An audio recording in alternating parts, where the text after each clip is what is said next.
It's enough rising. It's enough rising.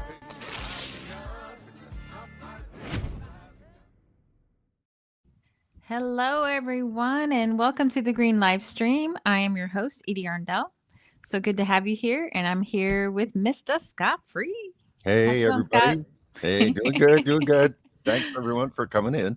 Yeah, and since we're just getting started, I want to remind everyone to like, subscribe, share, hit the notification bell so you know when we go live, and bring a friend or 10. Yeah. We're very close to 600. That's our goal now, 600 subscribers. I think we're at 592 or 3 or something like that. So, please subscribe. We would appreciate that. Yes, we would. And I want to put in the graphic about our show today. Gangster Politics, Working Class Heroes, and Global Strike. So did you want to talk about where you got these images? I know the two people on the side were WPA. WPA, that's a murals. There's great murals of WPA murals in Chicago post offices. So you should go check that out online because they're fantastic murals that were done. 30s, I think, in the 30s. Yeah. I think the other one's French Revolution. And the gangster one, those was just two guys posing. It's from the 20s or something. They just did a pose for a pic. I grab it. They're like, yeah, we're gangsters. Yeah. We got the look. I love it. The black with the white tie. Oh yeah. Classic. and you know, in the 30s, we were in a Great Depression, which I kind of feel like we are now because unemployment rate is not accurate. They're cutting food. They're cutting services. They said unemployment for younger folks. I don't know which I don't know Gen Z from Gen X from Gen T. I don't know any of them. But the younger folks, it's like 9%. So coming out of college, whatever group is just come out of college, 9% unemployment. That's terrible. And you're right. Those numbers are always fudged anyway. They don't really count them accurately. So, right. Whenever you hear one of those numbers, it's going to be higher. That's just the reality. Oh, yeah, because they have all these metrics. I mean, they're all about like metrics, not raw numbers, not like what it's really like to be in this country. Right. Yeah. I did want to announce we have a very special guest coming on in about half hour. Jim Madigan, which is Green Party member, long time. He's the treasurer of the Illinois. Treasurer, yep. An amazing guy, and he was at Broadview, and I think he's going to have some stories to tell us. Yeah. That one made the news. I think it made national news too, because it was I'll let him talk about it. I just know it was a religion-based protest that they were there because they're not even allowing religious folks to give spiritual assistance to folks in the in Broadview detention center. So he'll be talking about that. Wonderful. So our first story is about how Congress could get millions of people off of SNAP by raising the minimum wage, but it hasn't for 16 years. This is by Mark Kreidler, who writes for Capital in Maine. And my personal note on the shutdown and all that kind of thing is, they held up everything for 43 days and all they did was squabble and point fingers, and it didn't gain anyone anything. And actually it hurt 42 million people that needed food benefits, so they're dangling food, while they're up there, playing politics, and they were pitting people against people that need health care. So 8 Dems voted with Trump so they could go home and have Thanksgiving feast. It's pretty gross. Yeah, it is. And again, all the propaganda around it, SNAP benefits are people who are working or if they have disability. So it's horrific the way we had a guest on who estimated that bots are at 50% now. So I should stay away from the comment section, but it was just horrible to see people's comments. I mean, we're talking about food, people. Food. You're going to really take the capitalist viewpoint of food? That's just not where you want to go with capitalism, folks. Starving because they didn't get the cushy job. I mean, it's Yeah, gross. It's really gross. it is. I did pull out a section that I wanted to read. Okay. And it talks about that. Is the 1 in 8 people, more than 12% of the U.S. population, relies on the Federal Supplemental Nutrition Assistance Program, known as SNAP, to help cover some or most of their food costs every month. Payments that are now being held hostage, because this is before they caved, Yeah. to the government shutdown. In many cases, SNAP recipients don't earn enough to make ends meet despite working full time. And I don't know if we can click that link, but I found some of the Which reporting link? pretty amazing. It's in Which that paragraph. which phrase? Because it's in light Um, blue. I oh, it can click. says working full time. It's at the Okay, end of there that. we go. Yep. Yeah. So, fast facts. Millions of American adults who earn low wages rely on federal programs to meet basic needs such as Medicaid for healthcare and supplemental nutritional assistance program for food. About 70% Yep. worked full time. Right. Most worked for private sector employers in places like restaurants, department stores, and grocery stores. Others work for state governments, public universities, or nonprofit organizations. Some employers in selected states had thousands of beneficiaries in their workforce. And I Yep. remember kind of a big uproar years ago that Walmart was passing out information on how to get on public assistance. Yeah. Right. Right. What It's just. Yeah, look at this, the highlights, what the GAO found, which is the Government Accountability Office. And for a while, this page wasn't even up because the Okay. government was shut down. Yeah. Right. Yeah. The 12 million wage earning adults ages 19 to 64 enrolled in Medicaid, a joint federal state program that finances health care for low income individuals, and the 9 million wage earning adults in households receiving food assistance from the SNAP program shared a range of common labor characteristics. For example, approximately 70% of adult wage earners in both programs worked full time, i.e., 35 hours or more on a weekly basis, and about one half of them worked full time hours annually. See figure. In addition, 90% of wage earning adults participating in each program worked in the private sector. 90%. Okay. Yeah. Compared to 81% of non participants, and 72% worked in one of the 5 industries. Does it list them? Yeah. So, yeah, I mean, it is the private sector that is making us poor. And, you know, I got a lot to say about that, and then I'll let you go. So, Yeah, I mean it's also true. You just hear about the CEO pay scales and just the inequality, mhm, massive inequality, and that comes from these situations, the mhm, WalMarts, the McDonald's, all of these places that are paying people not enough to cover food costs. That's the reality. Not with food and rent. When you got to put food and rent together, there isn't enough money from yeah, your own job. yeah. Yeah. Even though how people just say, get a job. I'm like, well, Yeah. I have one. It's not That paying the bills. We'll get a different job. Where? That is the number one comment I saw about the whole SNAP issue. Get a job. I mean, it's Yeah. not, and I am sure that the Fox World and all that pushes those lies. Again, Mm-hmm. those are not news stations, folks. Those are not news stations. They are allowed to lie. They are allowed to lie Their because they're opinion pieces. entertainment. Yeah. Yeah. Yeah. And all of our elected officials that are probably home right now planning their big Thanksgiving meal and visiting with family. I don't begrudge them that if they would, you know, if they would use their power to end poverty, to mandate a living wage, they can tell corporations, you have to pay this, and they have to pay it and provide health care to everyone, but they just refuse. So, in my opinion, they're spineless, self serving, sycophants, and liars, and they all need to go.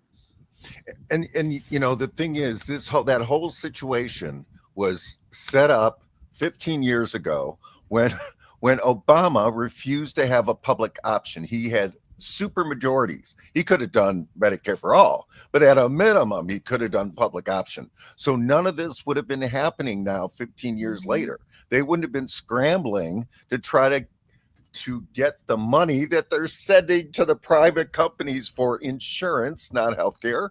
And Mhm. all of that nightmare and all of the people that had to furloughed and lost their, jobs with the government shutdown. All of that starts from Obama and his sellout, right? Mm-hmm. That it's horrific. I don't know. Yeah. My number 2 campaign is to get people to understand what a nightmare Obama was. Yeah. Just that is super important, folks. Super majority. They could have done Yeah. anything. It's unfortunate, and it's missed opportunity after missed opportunity. And that's what I want my fellow, friends, family, acquaintances, anybody out there listening to understand about the Dem leadership, the people that are in office. They're not really fighting that hard. They're kind of just like letting it happen. And I would encourage the next No Kings protest to include Jeff Bezos of Amazon, Elon Musk of Tesla, Jamie Dimon of JP Morgan Chase, Bill Gates of Google, Mhm. Mark Zuckerberg. These are the people that have control over our lives because they're the donors to the politicians. They buy and sell them, and they are the owners that make our lives miserable. So we need to stop giving them our money. Yeah, absolutely.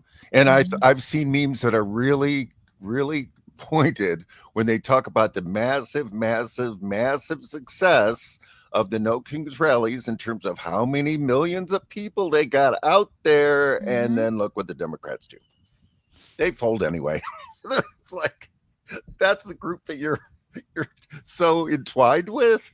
Well, they weren't really demanding anything but status quo, and that is not inspiring on any level. Oh, and I take a harsher view. This is on purpose. This isn't them being lazy. It isn't them being dumb. It isn't them being not knowing how to fight.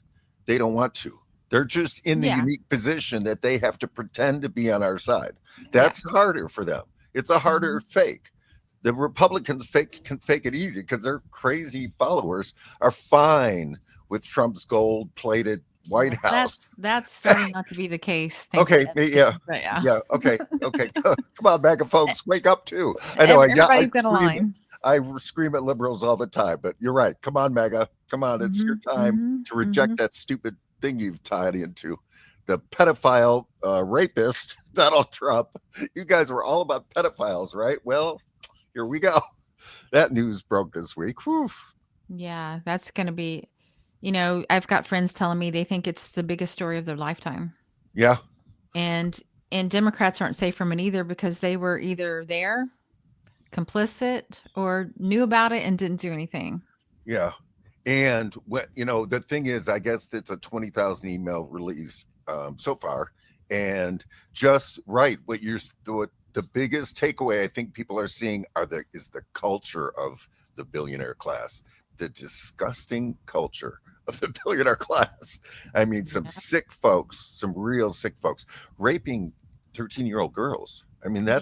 that's a real sickness. Oh my God, these people. Yep. Yep. Did you want to go ahead and play the first section of?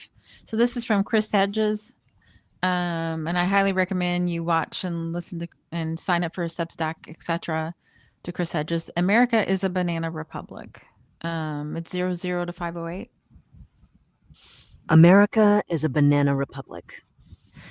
El Presidente Donald Trump is the gringo version of brutal and corrupt dictators foisted on Latin American countries by their oligarchs and Yankee imperialists. Written by Chris Hedges for the Chris Hedges Report, chrishedges.substack.com. Read by Eunice Wong.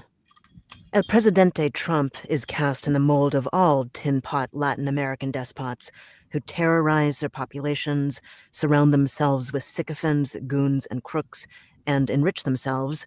Trump and his family have amassed more than $1.8 billion in cash and gifts from leveraging the presidency, while erecting tawdry monuments to themselves.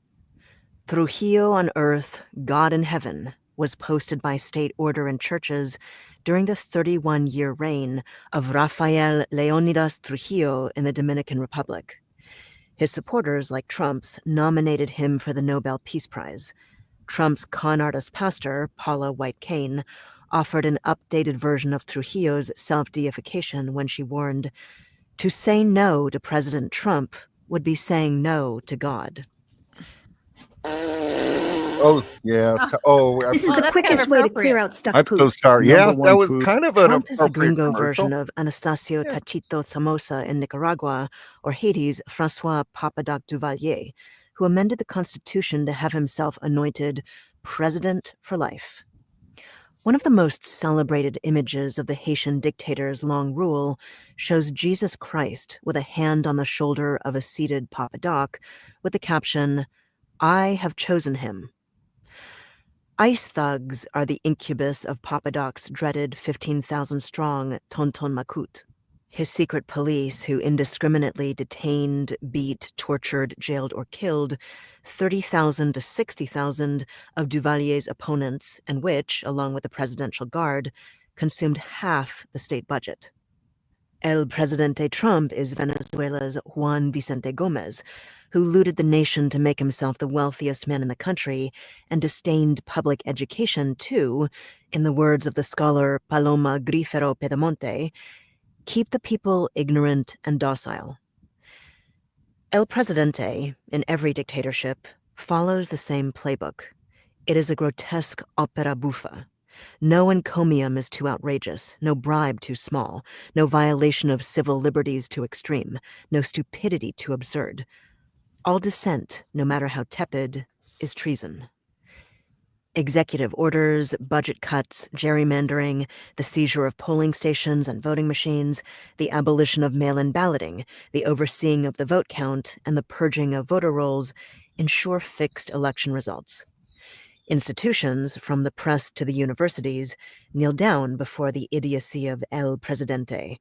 Legislatures are obsequious echo chambers for El Presidente's whims and self-delusions.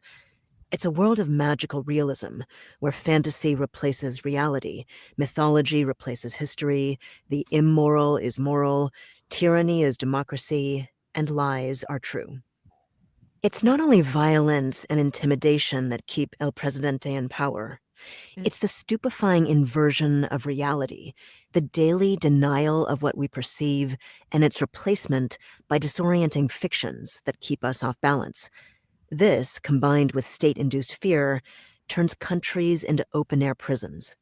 Human consciousness is bombarded until it's broken and becomes a well-oiled cog in the vast carceral machine. The warped psychology of El Presidente Trump is Are we at captured by 508? Miguel Ángel Asturias in his novel El Señor Presidente, inspired by the dictatorship of Manuel Estrada Cabrera, who ruled Guatemala for 22 years, Gabriel Garcia Marquez's The Autumn of the Patriarch, Julia Alvarez's In the Time of the Butterflies, and Mario Vargas Llosa's The Feast of the Goat and Conversation in the Cathedral.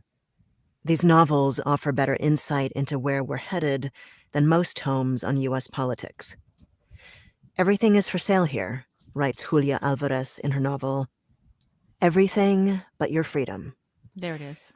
Dictators, hermetically sealed in the cloying adulation of Yeah, court Go ahead and life, stop. We can stop it. swiftly lose time. Yeah, everything but your freedom.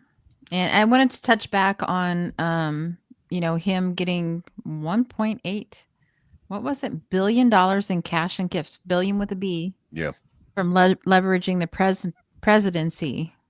So part of our Constitution is the Emoluments Clause. I know it sounds, kind of boring, but it's very important. It is a provision that prohibits federal officials, including the president, from accepting gifts, titles, or payments from foreign governments without congressional consent. This clause is designed to prevent corruption and foreign influence in American politics. Yeah. Boy, has that would be destroyed. Or Well, the they had the rent- chance and your last point- time to do that, and they didn't. Right, right. And to your point, Congress is not doing anything about that. And no, it's just we always talk about that this was going to be his revenge presidency. And yeah, sure it is. But now I'm realizing, no, it's to get money. That's the point. He has become really, really rich. And remember, they used to make fun of him because he was going into bankruptcy. And so his finances were not great. But now, yeah, he is definitely a billionaire. And that was the point of this presidency for Trump.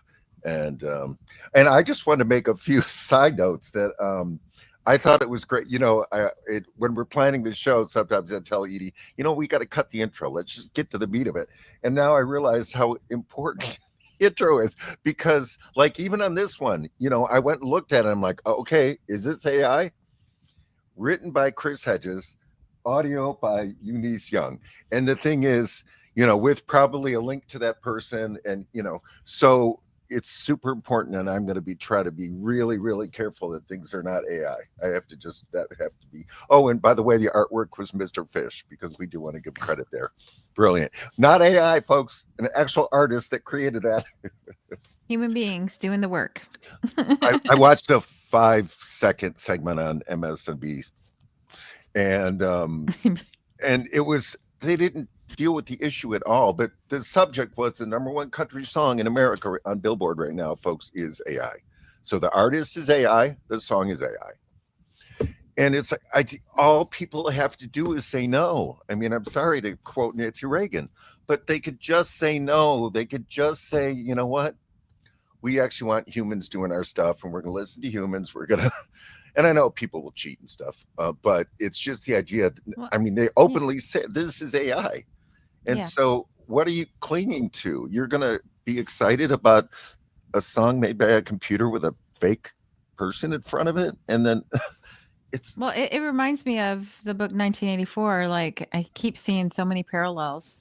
There was this scene where I'm trying to remember the main character's name, where he's witnessing this woman hanging washout on the line, and she's singing a song that was created by the state, which basically that's what AI is doing.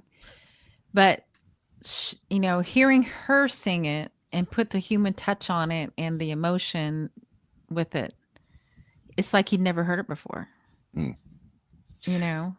And when you say, yes, it is done by the state, the corporate state. It is. This is the corporate state for sure. Yep. We do have a comment. Looks like we have a new viewer. Hello. Oh, hey. Hello. Don't know how you say your name exactly. It's a cool name. I'm not going to destroy it. I'll just say welcome. Welcome. I think that bankruptcies for people like Trump is baked into the system. Capitalism has led us to pick leaders that can keep businesses afloat rather than considering if they're virtuous. Yeah.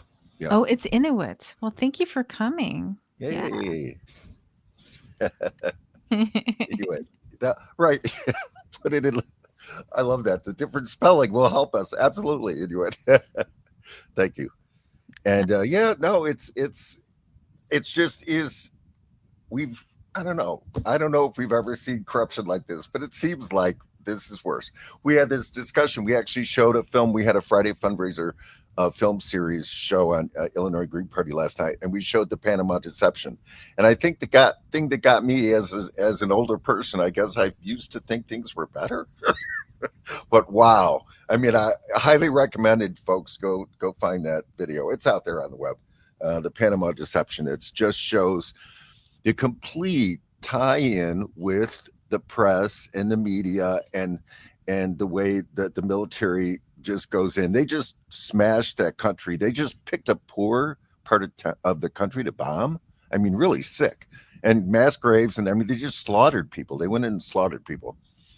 And basically it was all about just trying to get the maintain the rights to the Panama Canal. And so even at the very end, they said in recent history, Panama passed a law saying that they couldn't have their own military. So, I mean, they are completely taken over by the U.S. They are truly a colony. It's really sad because the agreement, I think it was supposed to end in the year 2000, I think was the year it was supposed to end, and Panama would take the canal back, and they went in and slaughtered the place to make sure they could hold on to it. It's sick. Right. Just because their supposed puppet Noriega got a spine. Right. And started talking to other leaders of the South American countries and said, U.S., this was not what I had in mind. Like, let's kick him out. And that next thing you know, he's a drug dealer and we're going to invade his country. And, and here's another point that I wanted to mention. Like, they put military on the ground and try to incite violence, which I think is what's happening in our country. So then they have a reason Yes. to just do whatever. Right. Right. Um, You're right. and The and pattern. and Bush, Daddy Bush, George Bush Senior. I remember the clip of that movie where he's walking down the steps, like, presidents have to get bloodied, and I'm like, what? I guess that's kind of something that goes on in DC. Like you're a wimp unless you kill some people, I guess. And Yikes. so a little more background on it is, so Noriega was a CIA plant in Panama from the very beginning. And he was a drug runner, and the government, the U.S. just was fine with that. And then when he started taking on his own and going to actually maybe do something for Panama, that's when they now said he was a drug dealer and, exposed him. Never saying he was CIA. We found that out later. Just like Syria Jelani. Jelani was a CIA plant in the ISIS and Al-Qaeda, which, I mean, basically we kind of created those, through funding and finding the right people. And now we have an Al Qaeda leader. Yeah. That we put in charge of Syria. Syria, yeah. So we're full of shit. Oh my God. It's just, but you do see the patterns. You just see how they operate. And it was so gross. Was it Pete Williams? Do I have that name right? Who was at the time the Pentagon spokesperson. And he was saying stuff in the film like, well, mass grave, I don't think that's the right term for what we did. Well, I haven't seen any reports about this. And sure enough, what did they make him? The lead news person on channel, whatever the hell it was. But it's just the idea that you could see the patterns. They say that the folks in front of CNN are CIA. I mean, and you look at all the guests on MSNBC are CIA. The two, we're going to cover that in a minute, but the two governors who won, the Democratic governors, are CIA. Yeah. And so was George Bush Senior. George Bush, right? He was the head of the CIA. Right, he was the head of the CIA. Yep. So, folks, do you see the patterns? Doesn't matter if it's Democratic or Republican. It's a pattern here. And we got to stop. We got to get out of this pattern. So, Hazel, did you want to continue at 8:41 to 10:41? Trujillo raped the wives of his associates, ministers, and generals, along with courtesans and young girls. Trump, who was a close friend of pedophile Jeffrey Epstein, has been accused of rape, sexual assault, and sexual harassment by at least 24 women.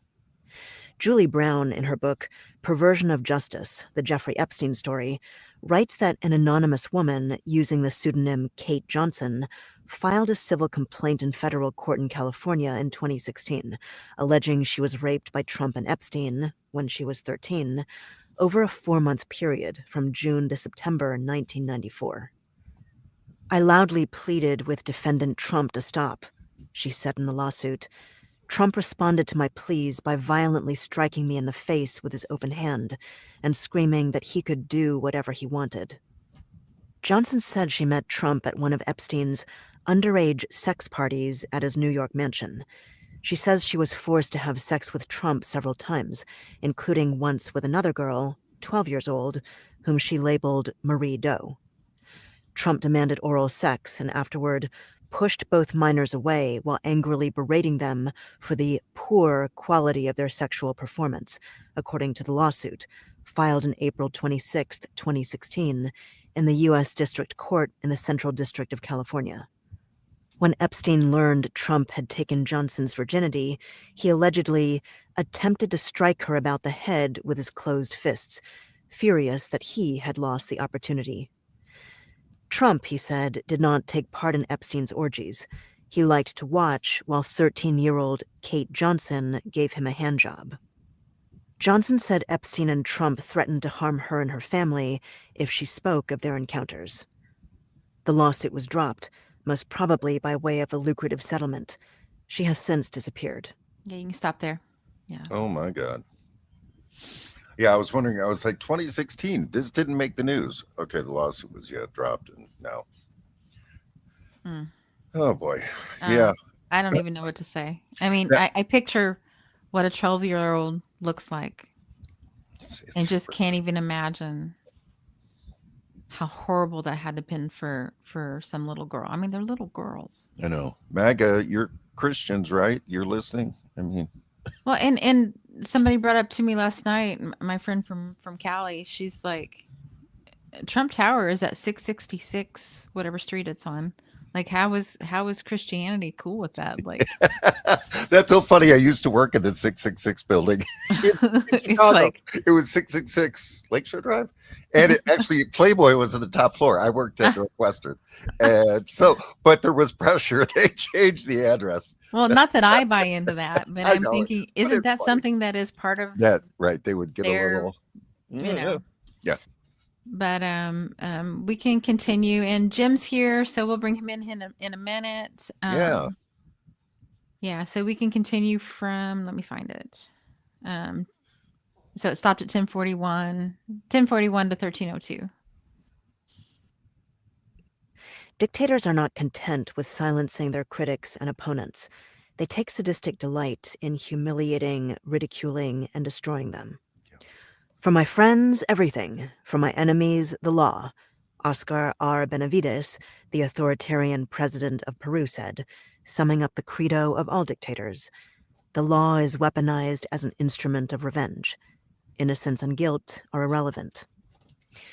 The Justice Department's indictment of former Trump advisor John Bolton, New York Attorney General Letitia James, and former FBI Director James Comey, and the subpoenas served former CIA Director John Brennan, former FBI Special Agent Peter Strzok, and former FBI lawyer Lisa Page, send the core message of all dictatorships: collaborate or be persecuted. This culture of vengeance calcifies civic and political life. Dictators vainly seek what they cannot achieve: immortality. They flood their countries with images of themselves to ward off death. Trujillo had the capital Santo Domingo renamed Ciudad Trujillo, and the island's highest mountain, Pico Duarte, renamed Pico Trujillo. Trump wants the proposed Washington Commanders' $3.7 billion stadium to be named after himself. The Treasury Department has released draft designs for a commemorative $1 coin featuring Trump's face on both sides to celebrate the nation's 250th anniversary. There are plans to name the Kennedy Center's Opera House after the First Lady. The $40 million that Amazon paid for the rights to film a documentary about Melania Trump will no doubt replicate the fawning coverage given to Elena Ceausescu, known as the Mother of the Nation, on Romanian state television during the reign of her husband, Nicolae Ceausescu. Huge, expensive banners with El Presidente Trump's face adorn the exterior of federal buildings in the capital. This, along with the various Trump towers throughout the world, is just the beginning. Flood the world with Trump portraits, emblazon his name on buildings and public squares, pay ceaseless homage to his divinity and genius, and death is held at bay. Yeah. Wow. Well, Yeah, we go ahead welcome and take Jim that, yeah. Madigan. Yeah. Hey, Jim, how you doing? Hi, Jim. Good to see you. Oh, I think you're your audio. Let's see. Yeah, you're muted, I guess, or your audio. We didn't get a chance to check, so yeah, take your time. I mean, there's always lots to talk about, but Jim was at Broadview with some folks, and I heard it kind of went sideways. Let's see. You want to try it now? No. Oh, crap. Let's see. Is there anything I can do from my end? I don't think so. Yeah. Let's see. If you want to go out and come back in and check it on the way in, there's got a little. Yeah, we can try it again if you want to. Yeah. If we can't fix it from here. Okay, cool. All right. Yeah, We'll see you in a sec. We can comment on that last section. I just want to add, like, no sympathy for Bolton or Comey or any of those folks that Trump's going after. They got their own evils. But yeah, it is, that goes back to the Trump 2.0 is the revenge tour. Mm-hmm, so, and he said so. Like, yeah, we need to believe them when they say some bullshit. Well, and that's the one thing and then about there's this. Yeah. there is the one thing about Trump that they, that's why the kind of neocons, deep state establishment world didn't like him, because he blabbers about stuff that and it's true. He kind of does it so he can brag. That's the thing about it, is that, it's always his self-esteem that needs to be pumped by him talking about himself. So that's what those, when he's, Trump number one, he said that, the reason to go to Venezuela is to grab the oil. So, I mean, he's, pretty blatantly honest. Mhm. Well, I should say he's honest. He lies every other time, but he will break out with the truth every once in a No while. filter. That's Yeah. what he's got. No filter. Thank Well, you. welcome, Jim. Hopefully your audio is working now. Oh Oh, no. no. Let's see. What can we do? I wonder why this is And you're happening. not muted, right? I don't know. No. Maybe on your computer to check your volume on your own end. That's what I've done that in the past, where it's like, oops, I didn't have Oh, my. I've muted myself. Didn't even know. Gosh, I wish I knew StreamYard better. I'm not that great. I heard something. Oh no. Oh no. Let's see. Yeah, I don't think there's anything we can do on our end that I know of. I wonder if you could call me and I could put the audio up. You want to try? Or would that cause echoes? You could try to call me, Jim, and then I could just. Well, I can mute this, and then just skip. Yeah, I'll mute you here just in case, and then you can do that. We'll try it. We'll wing it here. Hey, Greens are resourceful, Well, and we know how to make things work even when they don't want to. So. Okay, let's see. All right, let's try it this way, Joe. Okay. Oh. Can you hear me? Yeah. Oh, it's gonna echo. Okay, that's not gonna work. Sorry. Try coming in on your phone, maybe. Yeah. Let's see. Yeah. See, my phone is kind of messed up because I can only really use the speaker. Oh, there it goes. Yeah. Whew. All right. Sorry. So try joining us on the phone, maybe. Now I see the little graphic saying your audio's off. There. Now try. Oh man, that's so weird. Still not working. That is so weird. Let's edit mic settings. Echo cancellation. I'll try turning it up from here. No, I can't. I'm sorry. We should have practiced. This was totally last minute because Jim was at the Broadview protest. So, well, we can continue talking about stuff, and then if you want to, maybe Hazel, you can look around and see if we could test stuff. Or maybe try the link from your phone because it might be a computer. Oh, come in on the phone. Okay, that's true. Yeah. Do you want us to text you the link? Edie, could you? Let me see. I'll just keep talking. So if you want to text, so our next segment was about the CIA infiltration of the Democratic Party, and this is on Substack. Let's see. And this is from Dorothy Lennon, which I'm a pretty big fan. She's got her own Substack, Blue Spies. This week saw the Democrats pick up a sweep of victories across New York, New Jersey, and Virginia. Immediately, corporate media began speculating about the prospects of the Democratic Party going into the midterms.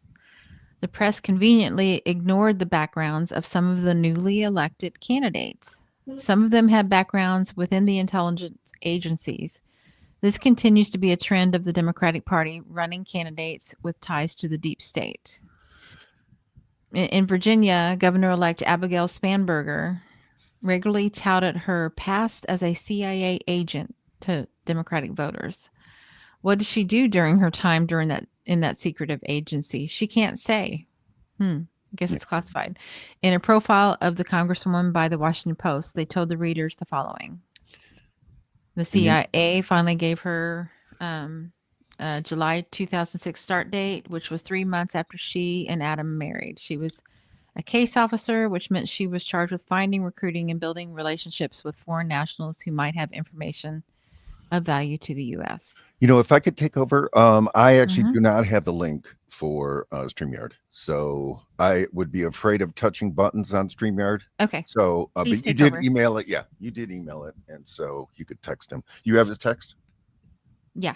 Okay. And yeah, the one thing I wanted to add to this, inside Congress, Spanberger and Slotkin have voted to expand the bloated Pentagon budget, voted to finance America's proxy war against Russia, and have been unashamed apologists for Israel's genocidal campaign against the Palestinians.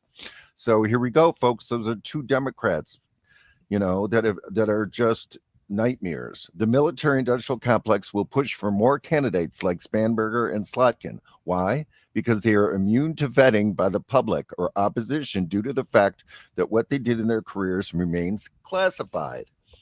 The Vote Blue No Matter Who crowd has been propagandized by MSNBC and other organs of the Democratic Party to love the deep state since the Russiagate conspiracy. Well, even before then, but okay. Unless this indoctrination is broken, both chambers of Congress will be filled with deep state operatives masquerading as the people's representatives, ready to do the bidding of imperialists. And this is from Dorothy Lemon, and this comes from their Substack, and I highly recommend. I see Dorothy's posts on Facebook all the time, and just a great writer. So yeah, check out their Substack. And I'm gonna add a Jim, it sounds like we're gonna be able to hear you now. Oh, good. Yes. All right. Thank you. Yeah, and thank you for being here for sure. Yes. So I'd like to just say that I'm very happy, in spite of the fact that independent media has some glitches from time to time. But it's so important that we have an independent media. And so this morning, I was looking at a news report from MSNBC, which is often thought of as the, quote, liberal of the medias. Mm-hmm. And number one, they referred to the clashes that took place in Broadview. There were no clashes. There was police brutality against peaceful demonstrators. Mm-hmm. Yep. So why what the clashes refers to when two sides are fighting. When only one side is fighting, that is not a clash. Right. This was a police riot yesterday. Oh my God. Number two, peaceful demonstrators were referred to as agitators on MSNBC. I'm sorry. There have been demonstrations at the ICE detention center for 19 years every Friday morning. What? The history of this begins with nuns that were associated with, I believe, the Catholic worker movement, and they thought that it was inappropriate to arrest our neighbors and put them in a detention in order to process them to get them back out of the country. And they, for 19 years, met on Fridays to say the rosary on the steps of the detention center. And 10 weeks ago, or maybe 11 weeks ago, when ICE came into Chicago with their big operation, more people started showing up. Nevertheless, every Friday morning still starts at 7 a.m. with the saying of the rosary by clergy. The number of clergy that now show up has increased. Yesterday, planned action was to go to the detention center led by clergy and ask to provide pastoral support to those people who are detained. This does not seem radical to me. And if you saw any of the photos or footage, when we stepped into the street, we were immediately confronted by Illinois State Police pushing us back, throwing people to the ground, dragging them. There was anger and there was brutality. I'm not an official spokesperson. I just was there, and I was in the street, and I was pushed up against the concrete barricades. Oh my God. Where you can't move. And so I'm just speaking about my own personal experience. Right. I was there, number one, as I have been, with Songs for Liberation, and we sing at these protests. We have a number of songs. Many of them are traditional songs. Some of them are songs that we have modified to be appropriate for the environment. Our experience has been that music is a healing and helpful organizing tool. Mm-hmm. When the word went out that people were going to gather, led by Reverend Michael Wolf of the Lake Street Church of Evanston, and I gathered along with those people who were going to march, and I was in the as it turns out, I was in the first row. Oh. And we did not get very far. We got pushed back immediately. And some people were arrested. I've heard 21. I saw a number of people arrested, including Reverend Wolf. Mm-hmm.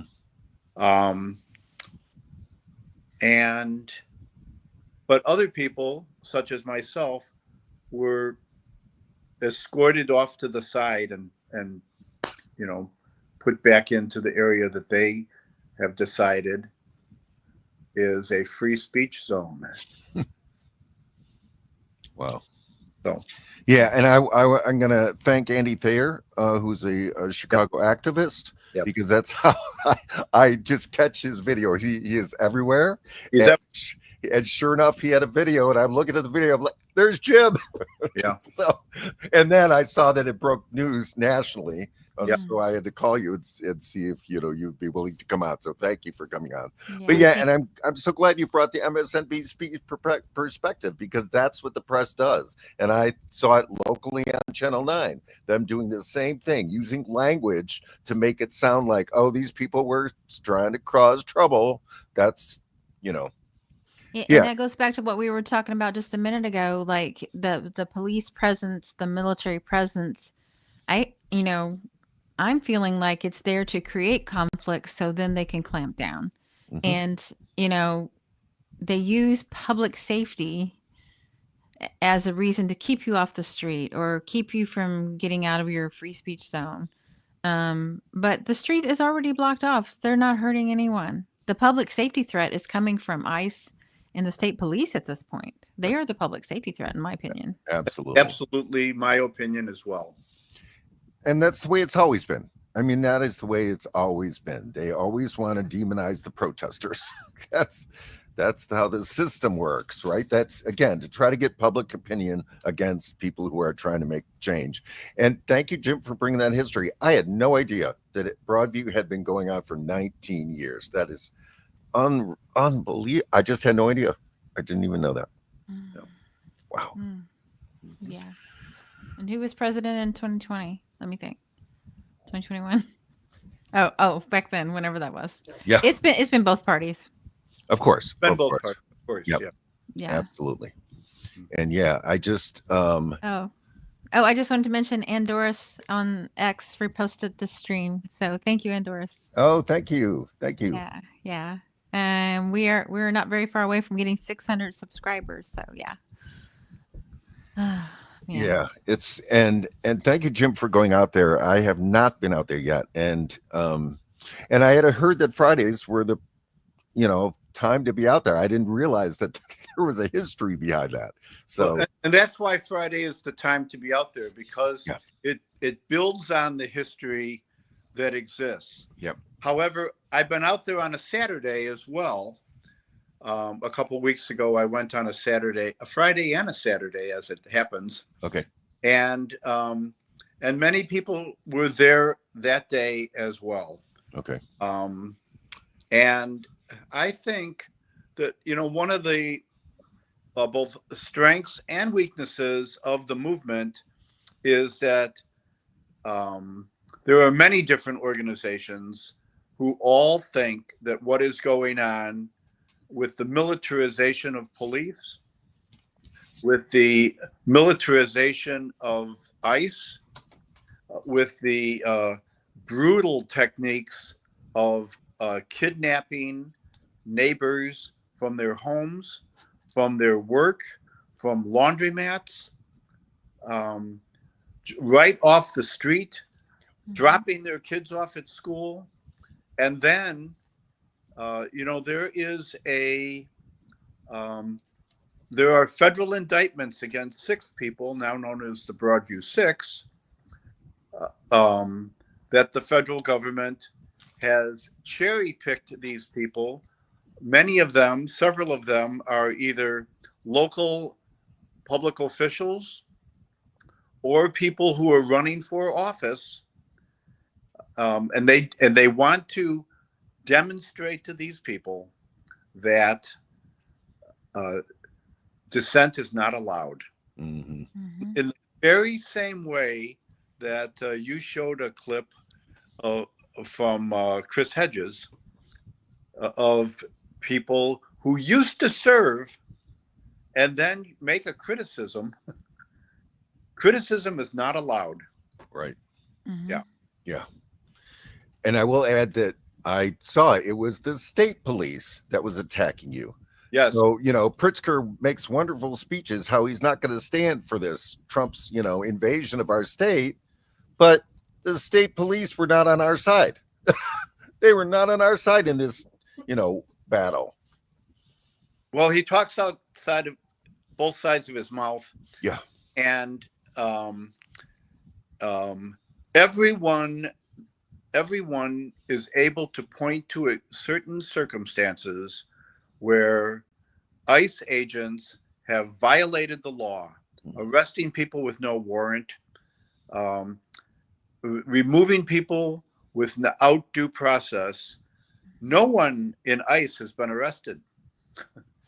Oh, I was wondering about the person who shot the woman 5 times and fled to Maine. So that person has not been arrested yet? I don't know enough about that incident. Yeah, no. You're probably right. But no, I mean, I know that a judge in Illinois ordered them back, but I hadn't seen anything since then. Yeah. So, Yeah. Well, they've had their chance to hold, what is that main guy's name, in contempt of court. That judge had him in her courtroom and, let him walk out of it. right. If there's proof that he broke the law, they should at least hold him. That's what he's doing. He's doing that with no proof of anything. Right. But Yep. I guess it's not politically expedient. And for me, it kind of goes back to what we were talking about in the other half of the Chris Hedges segment about how, Trump and people and Epstein and people like him just attack people with impunity and think that they can do whatever they want. And to mention a few examples, whether you believe them or not, Biden and Tara Reade, Brett Kavanaugh and Christine Blasey Ford, which started the whole, women's march stuff. Yep. Clinton and Monica Lewinsky, Clarence Thomas and Anita Hill, which Biden sided with Thomas. Right. And then Cheney freaking shot a guy in the face and made the guy apologize for him getting in the way of his bullets, I guess. Yeah. It's just out and out impunity. I can do what I want. There are no rules for us. There's just rules for everybody else.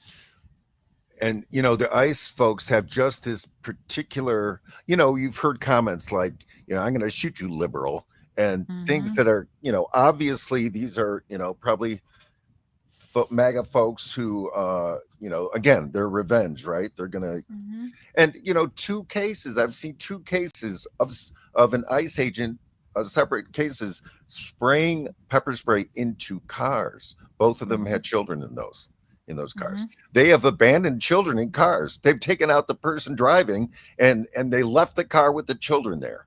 I mean, these people are sick. They're absolutely sick. And they've, again, what is the state doing to fight back?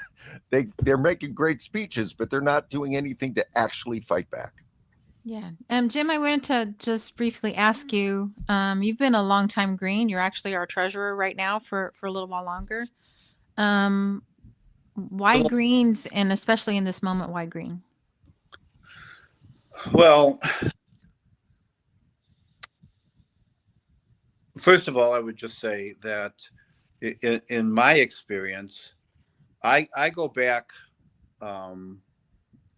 really to the mid 70s with noticing that both parties, the Democrats and the Republicans, serve the same masters. They serve the ruling class. They serve and support the military industrial complex. And I've always thought, going, back, that's 50 years. Wow. I've always thought that I go into a grocery store and I have 80 different kinds of cereal I can choose from. You just look at all the different kinds of automobiles that you can choose from, and why I would only be able to choose from two candidates is incomprehensible to me. Right. And the longer you get involved in wanting to have another choice, the more you see how the two major parties collaborate and conspire with each other in order to prevent people from having another choice. Yeah. Which to me indicates that choice must be very important for them to spend all the resources that they do in order to prevent the public from not even knowing that they have a choice. And of course, you want to bring this up to date in this moment. Number one, we have a system which money and corporate influence is unlimited. It's unlimited to get into politics, which means that you have to be wealthy to run and wealthy to win. And that means very likely, and just talking about Pritzker, so he's a billionaire. And I remember only a few years ago, friends of mine saying, he's my favorite billionaire.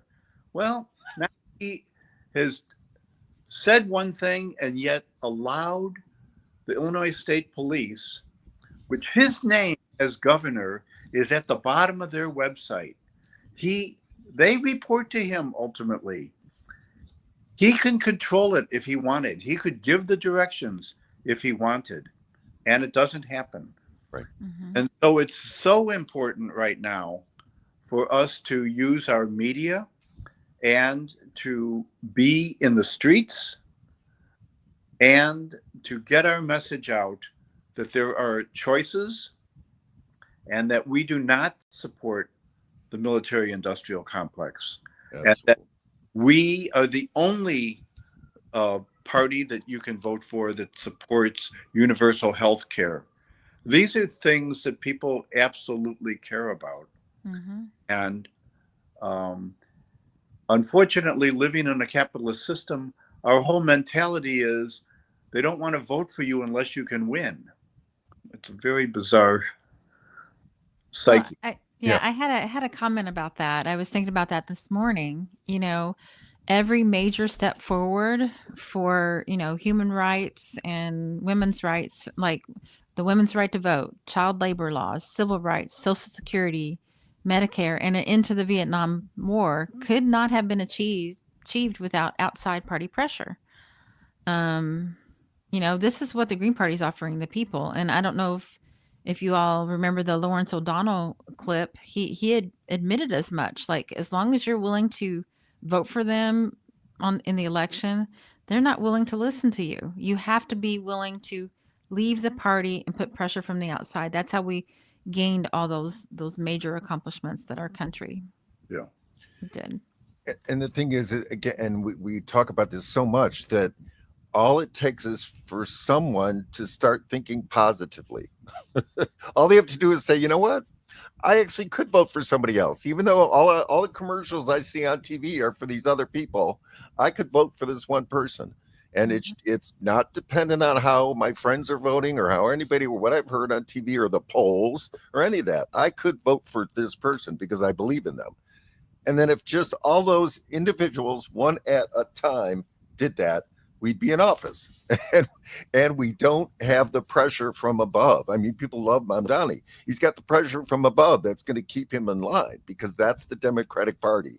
It isn't just, the leaders are bad. It's the party itself that is evil, and it's been evil for decades and decades and decades. So, I mean, the corporate control, sure, money wins elections, but it doesn't have to. That's the thing about it. That's our one power, folks. We do have a power. We do have a power, and I think it's so very important. For the last couple of years, I've been very involved in the struggle to end funding that supports the genocide that Israel is inflicting on the people of Gaza and the West Bank. Yeah. And so many people have had the same experience I have. They've gone to their legislators, which in Chicago area is all Democrats, and they won't do anything. They won't speak out. Not when Biden was in office, not when Kamala Harris was running for office. Right. Just wouldn't say anything. Party loyalty was more important than lives. Right. Yep. And that party loyalty is because they want a career. That's the thing. They want to get famous.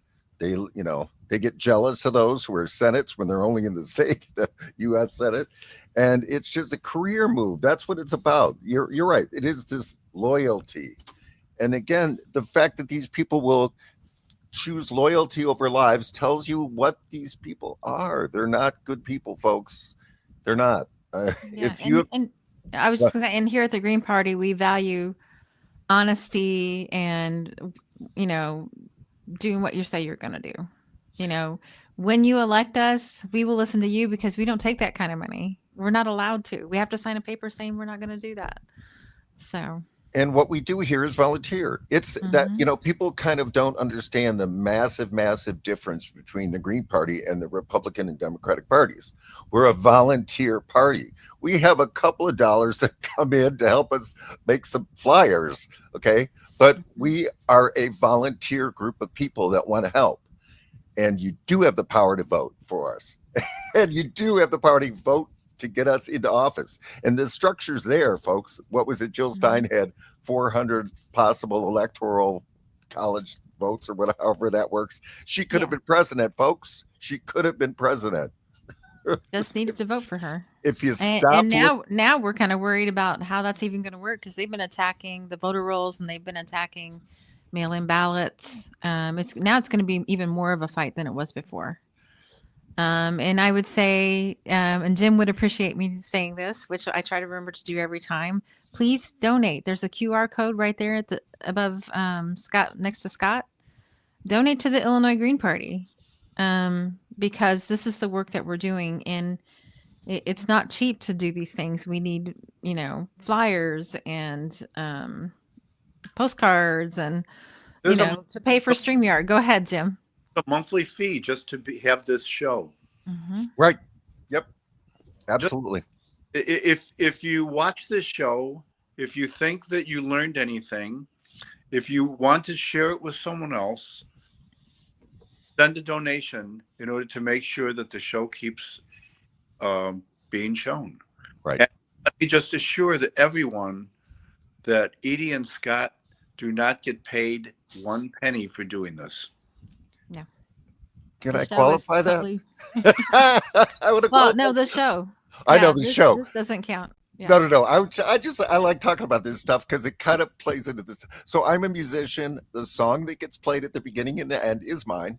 So I actually I don't look at those statements, but I might get a little money. But I'm totally serious when I say this, folks. The numbers that come in on the totals, I probably get paid 0.0001 cents. Yeah. That's what I get paid for this. So, but it was really fun. I do political music, and we decided it would be a great theme for the show, so we included it. But yeah, technically, I get paid. I don't think it counts for much, though. What No. can you buy? You can't even buy anything with $1 anymore. And now they're going to stop printing pennies. So what am I going to do with my 0.001 cents? It's going to take 100 years to 100 years to get that 1 penny. Yeah, exactly. And do you offhand know how much it costs to pay for the StreamYard per month? Offhand? I don't Per year? see that it's about $45 a month or something like that. Okay. Okay. It's such a big thing, but but it's every month. Mhm. Other expenses. Right. So I would just hope that someone watching will say, oh, well, I'd like to sponsor it to make sure it's on next month. I'll send $45. Yes. Nice. That would be wonderful. What a great idea. And we did have, we'll get back to the show in a minute, but I loved having Jim here. Yeah. Thank you, Jim. I was so glad to hear. We're talking about doing Giving Tuesday fundraiser and modeling it after the Jerry Lewis telethons. Because that, we're basically trying to save our country from fascism and neoliberal bending the knee. So our country's sick. We need to fix it. So we're going to do a marathon on Giving Tuesday. I don't know, is that December 2nd or something like that? So I don't know what time we're going to start, but we're going to go all night because we're going to have some amount. We're going to decide is going to be our goal. And yeah, we're going to have a scorecard up there on how much money we made, and folks can call in. We're going to have entertainers, including me. I'm sure Edie's going to force me to play some songs. So we'll have a lot of, and Jim, you can come on as a guest. We're going to have a lot of folks. And so, yeah, it's going to be a fun night, and we're going to raise money for the Illinois Green Party because we need a few dollars, just a few. All right. Inviting me on today. Thank you so much, Jim. I really appreciate you coming on and letting us know what was going on in the history. I didn't even know. That's just amazing. And yeah, thank you for letting us know what goes on because, as we talked about, you don't get the truth from the media. So thank you, Jim. You're welcome. If you wanted to hang out for a little while and watch the rest of the show, that's fine. But if you got to go, that's totally fine too. And you can find the link on YouTube under Green Livestream. Yep. Got it. Oh, under live. All right. Okay. Thanks, Jim. Okay. Thank you, Jim. Okay. Oh, that was so great having Jim on. That Oh my God. That was wonderful. And it reminded me to fundraise. Seeing Yes. his face said, Illinois Green Party needs money. Yes, he is the treasurer, so he knows the budget. Yes, he Which does. is kind of small. So yeah. So the next bit was from Jeffrey Sachs, Venezuela. Do we want to regime show change. that little graphic? Oh, which one? Let's see.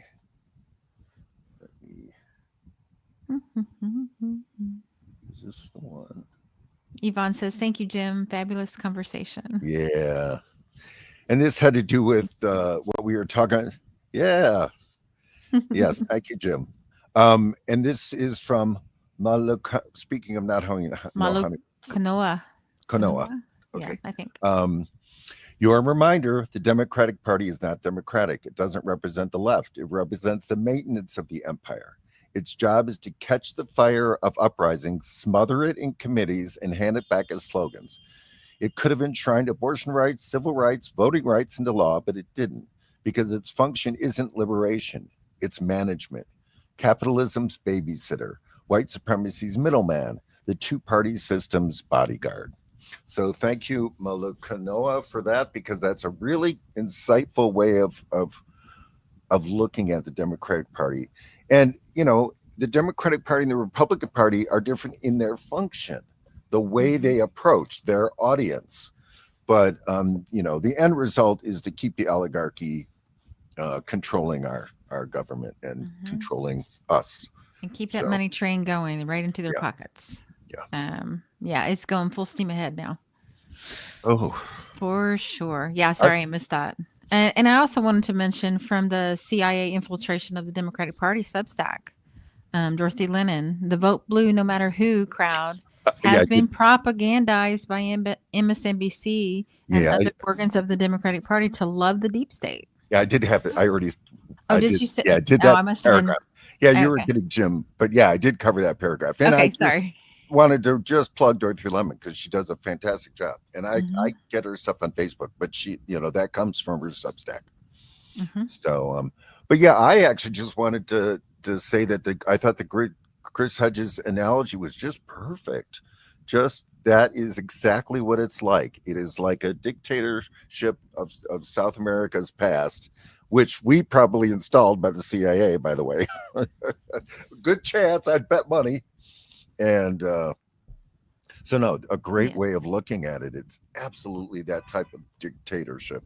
And I always like, you know, all this border control discussion. I'm like, you know, in the back of my head, I'm like, are they keeping people out? Or are they going to make sure they keep us in? Like in the back of my head, I'm like, you know? Yeah. Well, they do talk about how people aren't being deported at the rate that Obama was deporting. He was deported.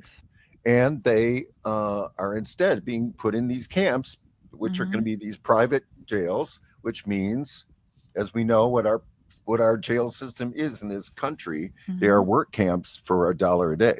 I mean, a penny, you know, pennies a day, let's say. I mean, that's what it is. Most folks people have no idea. Most folks in jail are working. And they work because they don't even, you know, they give them minimum amounts of food. So they work to get some snacks, but they work all day for one candy bar. I am not exaggerating, folks.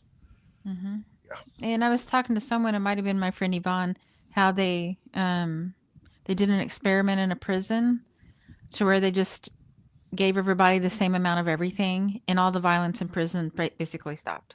Yeah, right. I mean, you know, you're still going to have people's dust ups about other things, but that's what it's about. You know, that you create scarcity, austerity, and then things go sideways, and then they have a reason to clamp down.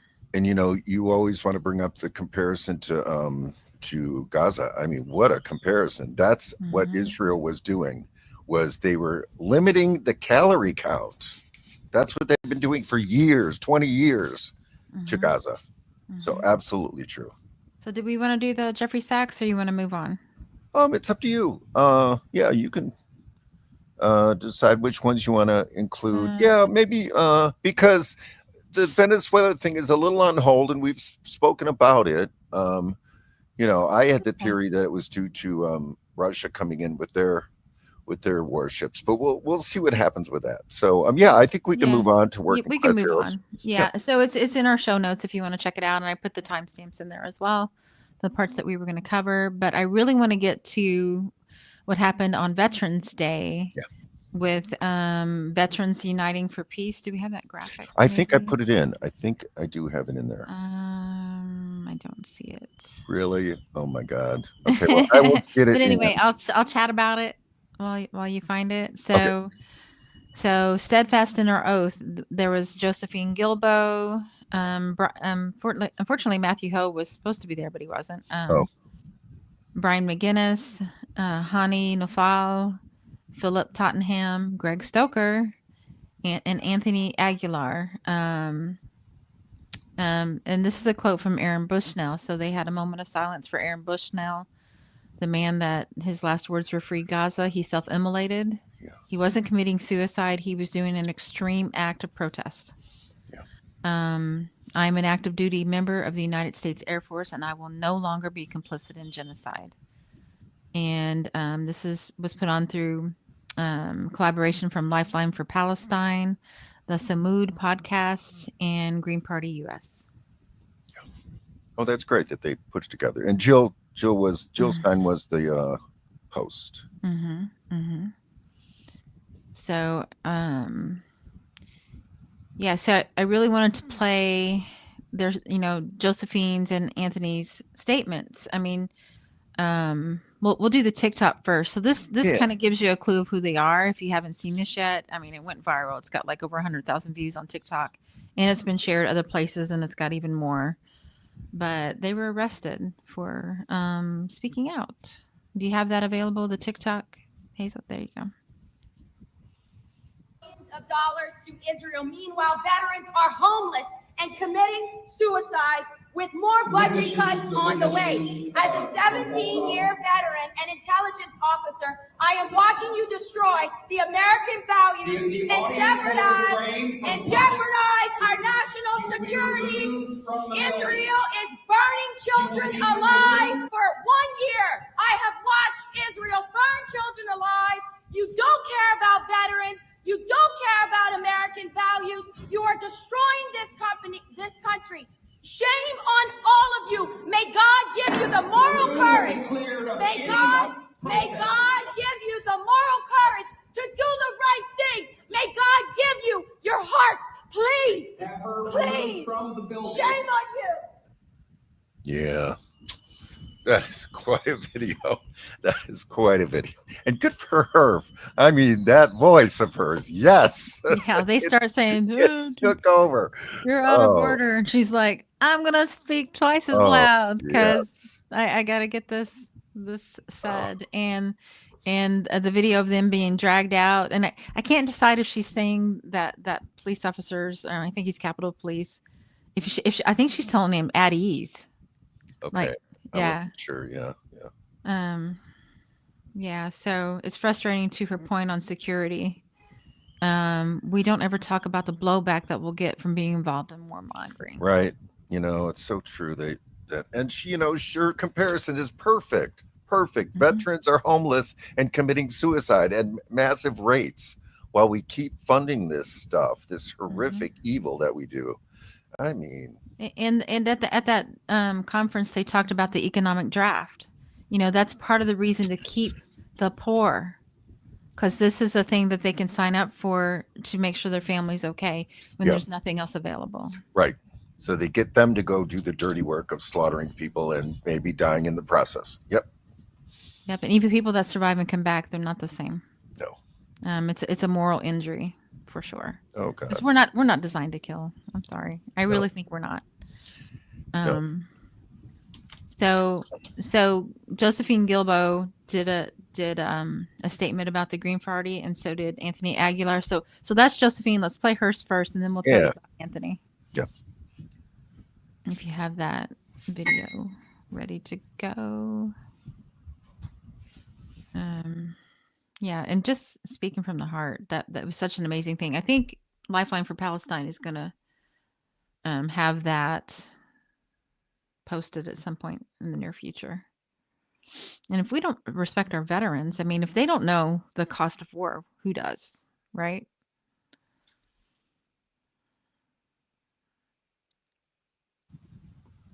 Sorry. Oh, that's okay. It's a I don't see it. Yeah, you know what? Let me try to do a share because it's sitting in the show, but it wasn't a link. So I think Oh, that it's a might be the- video. So apologies. Yeah. So let me try to do it from here.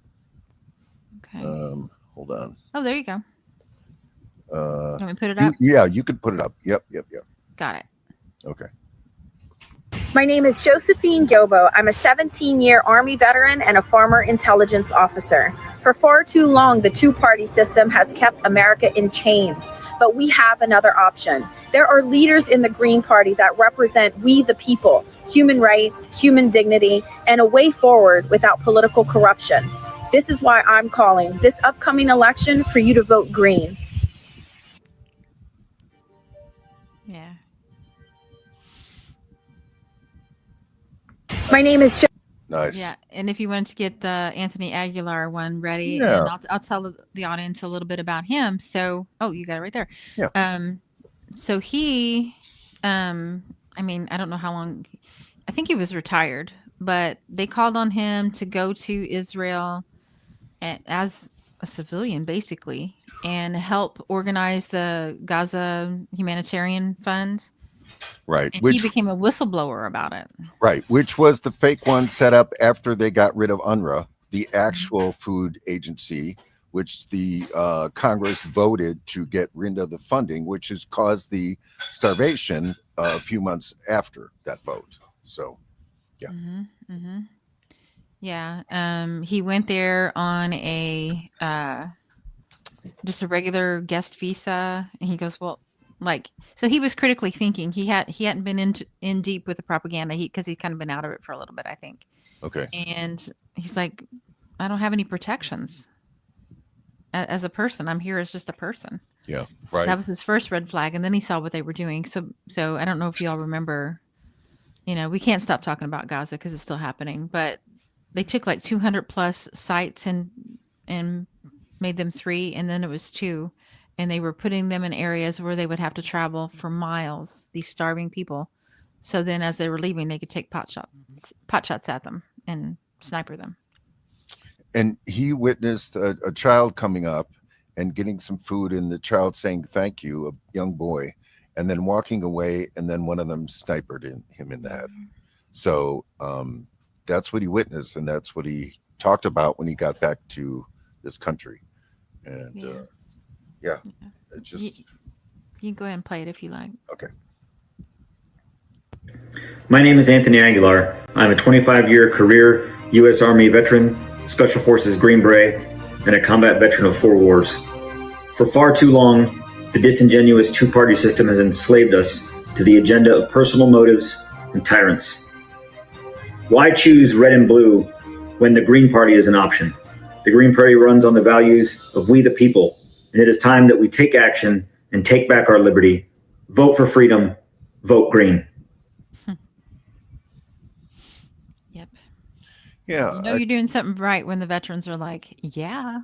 Yeah, and I really do appreciate both of them stepping forward and supporting much what so. we do, because, you Oh, know, sorry. Yeah, no, and that's great. And yes, I'm very grateful that they made a video about the Green Party and getting people to try to come on board, because that's, you know, that's what it takes. They were not in the Green Party before, as far as I know, and they just decided, you know, that this would be a way to help our situation. And I don't know if we have Hazel, do we have the next clip? So from Greg Stoker. So I think this was around the same time. I don't know if it was on Veterans Day or what, but Greg Stoker, Colonial Outcast, he was on the Samud flotilla on the veterans boat trying to get aid into Gaza. Yeah, he does some other stuff, but he's at, let's see. Oh, you have 10? 1028 is All when he right. started. This feels almost illegal to know, but our windows were so old and just desperately needed to be. This is time for an ad.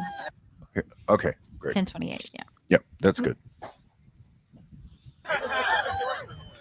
So hello, my name's Greg Stoker. I conducted 4 combat deployments to Afghanistan in the 75th Ranger Regiment during Obama's surge. And now I'm an anti-imperialist activist and journalist.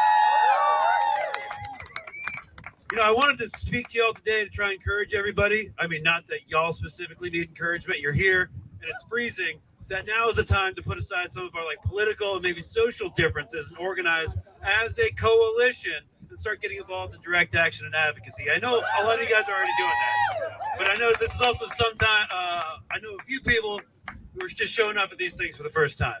So, as you'll no doubt agree, we've come to a dangerous place. Institutions are collapsing, and the only thing that seems to be expanding is the Department of War budget and the police state. So, I was, as he mentioned, recently released from Israeli military detention as part of the global Samud flotilla, attempting to establish a humanitarian corridor into Gaza. And we organized a veterans vote and delegation because as veterans, we know a few things. First, due to the grotesque militarization of our society, oh boy, we carry a lot of social and cultural capital. People tend to listen to us or take notice when we engage with issues or protests because we, have some amount of authority when we say point two, which is whatever violence we do or support overseas almost immediately comes back home. The same technology, for instance, and spyware and drones tested and used to enforce occupation and apartheid on Palestinians are at a local police department and ICE center near you. The impunity of the global war on terror and the tactics and extra-legal violence employed by the IDF recently in Gaza and the West Bank have directly influenced the Department of Homeland Security and the deployment of the National Guard to our cities because allied governments and institutions learn from each other. They empower each other and normalize each other. So we can all look to the Palestinians because whatever our government and the moneyed interests that control it are willing to do to them for profit, they're willing to do to you eventually. So the real estate interests signing development contracts to turn the Strip into Gaza-Lago are the same ones that bought up all the single-family homes during COVID, the neighborhood of Altadena after the California wildfires, and want you to sign a 50-year mortgage, rent until you die, and be imprisoned if you default or are evicted. They are the same interests that want to develop hundreds of miles of Venezuelan coastline, go to war for resources and land, and want every Gazan ethnically cleansed for the real estate investment of a lifetime. This is about privatizing land here and abroad, resources and labor, and you aren't in the class that profits. As things stand right now, this government has nothing to offer you but violence and empty promises about opposition to the current administration. For our politicians serve money and the militarization of the police is the housing crisis plan. It's the cost of living plan. It's the health insurance plan, the student debt plan, and the climate displacement plan. If we don't get organized and start putting up a fight, your VA benefits will be privatized and controlled by Larry Ellison or some other techno-feudal oligarch that's looting our tax dollars. Soon there'll be no more tax money going to social programs, back to the people, only money for war and the security state and your own suppression. Because the next lucrative forever war is not to be waged in Iran or over the Strait of Taiwan or even on the beachheads of Venezuela.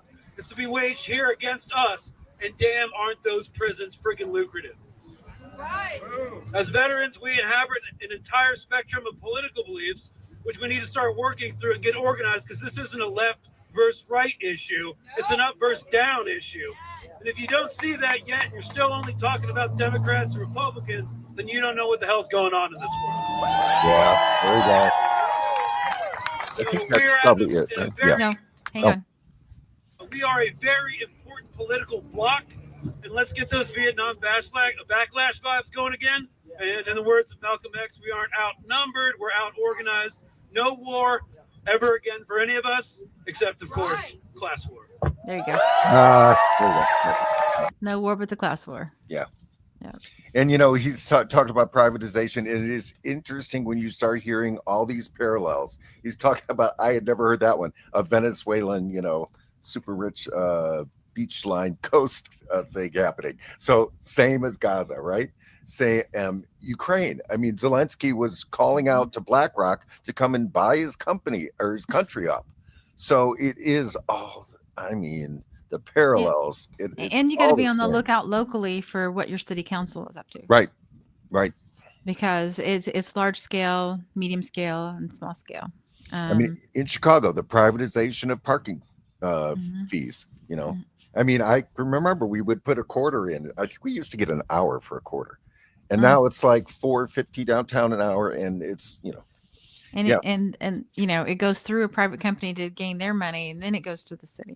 Right? No, I think the money just goes to the private company. I don't think we get money from it anymore. Jeez. Yeah. No, and it's a 99-year contract. I mean, I could be wrong. Somebody could post if I'm incorrect about that. But I do know it's a 99-year contract. I mean, what are we doing? I know. It's these politicians, that's what I mean, folks. I wanted to bring up this graphic here. Okay. From Iman Abdel Hadi. Hopefully I'm saying that correctly. If you don't see the link between ICE and the IDF, you haven't been paying attention. We are asked to accept a world where whole communities are made disposable and marked for disappearance. Right. If we accept that for anyone, no one is safe anywhere. And they make it so clear because they just come in and grab people. They grab people who complain. They grab people who are absolutely U.S. citizens or have the right paperwork. Or they push people that want to walk on the street, even though that is their right. They decided, it's public safety, even though you can't drive down the street. So whose safety are they protecting? Right. Yeah. No, it is so true. I did want to talk about, we always got to talk about Gaza. We can't stop talking about Gaza. So I want to thank Timmy for this report from the Quincy Institute. And she was kind of shocked because it's kind of more of a mainstream thing. But, they're making the point that this week marked 1 month since Donald Trump got both Hamas and Israel to agree to a 20-point peace plan for Gaza. Phase 1 was supposed to cease the fighting, see the exchange of hostages, flood the strip with aid, and begin the process of Israel withdrawing its troops from Gaza. By all accounts, it's not going well. I think that's a major understatement. While the exchanges of live and dead hostages continue, the aid is not getting into the war and famine-plagued population, which is now suffering from conditions not heard of since the turn of the last century, like scabies and scurvy and much worse. As tons of uncollected refuse piles up and all drinking water is contaminated. Meanwhile, according to Al Jazeera, the Israeli government has violated the ceasefire 282 times as of November 11th. Israel has shot civilians 88 times, raided residential areas beyond the yellow line 12 times, bombed Gaza 124 times, and demolished people's properties on 52 occasions. So what ceasefire? And again, Israel has never done a ceasefire. They don't even really pretend that they just, call it that. But no, they start bombing continually. They've never stopped bombing and killing. Because we don't do anything to hold them accountable.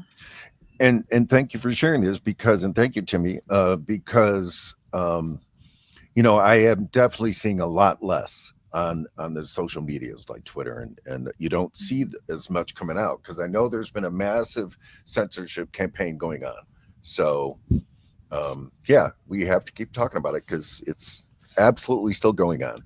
And we've learned that that's kind of been the history and the background of these Middle Eastern wars that we've been doing. These were all for Israel. These were all South American. For Israel. Yes.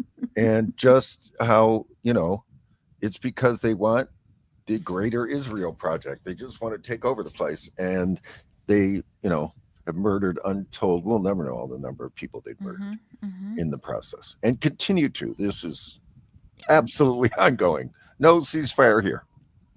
Yeah. So, did we want to talk about the Whitney Webb thing next, or the ratchet effect? I think we can put up something just to end. I'd say the ratchet effect is just it's a really good graphic that just kind of shows the ratchet effect. How you are being duped by the fake two-party system.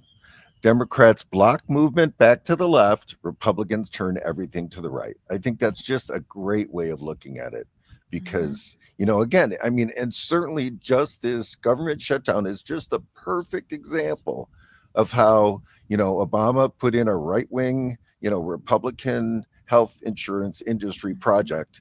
And now, now we're desperately trying to save it. So now we're tons of, I just don't know we don't know what's going to happen, but it looks like, hundreds of thousands of people are just not going to be able to afford their health insurance. You can't go from 300 to 1,500. People don't have the means to do that. No, So- and they probably couldn't afford it in the first place. Yeah. And it limits care. So that's another thing that people don't talk about. But as Greens, we are fighting for living wages, universal health care, removing ICE from our streets and holding them accountable, and an end to the genocide without bending the knee to the corporate, pay to play politics. Right. We are the party of the people. So we hope you support us, and we want to thank you for tuning in.